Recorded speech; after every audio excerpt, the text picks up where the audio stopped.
The most interesting man in the world. And no, I'm not talking about the Dos Equis guy. And it's not me. I'm going to talk to you about a gentleman that I met, I think it was around 2007, if memory serves. It's actually a high school friend of my mom. And John Benn, or Toby as she called him, was a high school friend. He had been president of their class at Dixie in northern Kentucky, where she went to high school. My mom was prom queen. And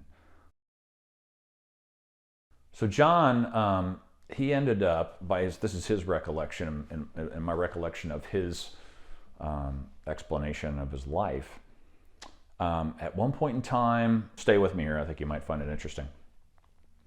I believe he worked for the government at some level. It could have been the NSA. He was stationed, I believe, in Alaska for a short time, and he was translating Russian. He went to university at University of Mexico, like Mexico City. And I didn't know it when I had met him, but evidently Mexico City was one of the most fascinating cultural places to live on the planet in the early mid-50s. I think some government changes happened, but it was an absolute hotbed at the time. There's always a city or two in the world that are booming. At that time, it was Mexico City. Now, mind you, John's father was some type of an executive or the head of J.C. Penney's in the, I guess, Cincinnati area. He ended up working for J.C. Penney's, and he went out to San Francisco in the 60s, in the early 60s, and the Haight-Ashbury time. He went on about, having this kind of not a yacht, but I guess it was a type of a huge boat, and I guess he was very social and had a good time. But his claim, and I don't know if this is, not known to be a liar, but he invented the kiosk.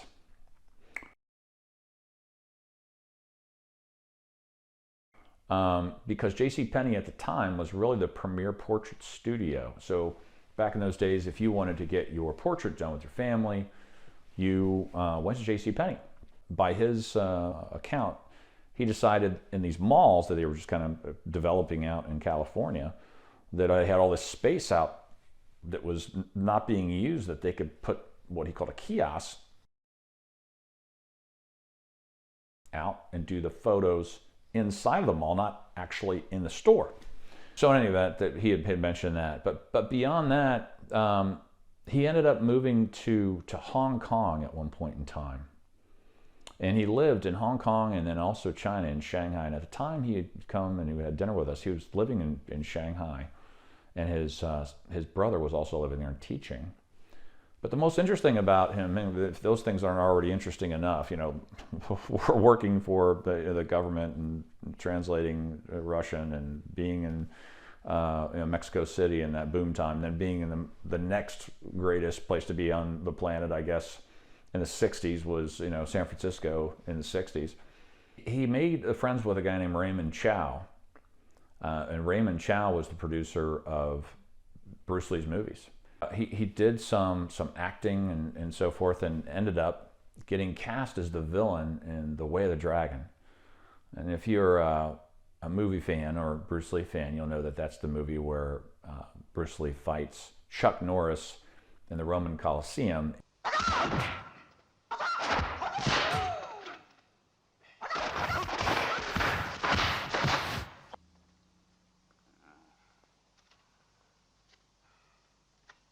In any event, so John Benn was the villain in that movie and ended up, getting some fame from that. Did some commercials. He lived in Shanghai, owned a restaurant. And at the time, when I met him, Shanghai and China was absolutely booming. I guess it still is, but especially in the noughts. And he was absolutely a captivating individual. Sadly, he passed in 2018. But he was the most interesting, certainly had the most interesting stories of any man I've ever met. It's probably the most interesting dinner, no doubt. And I talked about Bruce Lee, or I will talk about Bruce Lee, and how the impact he made on martial arts, and how I think you can use the concept of kind of a mixed martial arts on your portfolio, that you need to look at all the different styles of investing and not just get orthodoxy in one type of investment or product. You need to use a combination of those things, and you need somebody who can help you navigate that and fit the right product or security into your portfolio in the right way for the best diversification, risk-adjusted return. So that's my story on Jon Benn. I hope you enjoyed. If you have any questions about your portfolio or financial plan, you're worried about your financial blind spots, please reach out and follow us on richwealthmanagement.com or message me. Thanks for watching.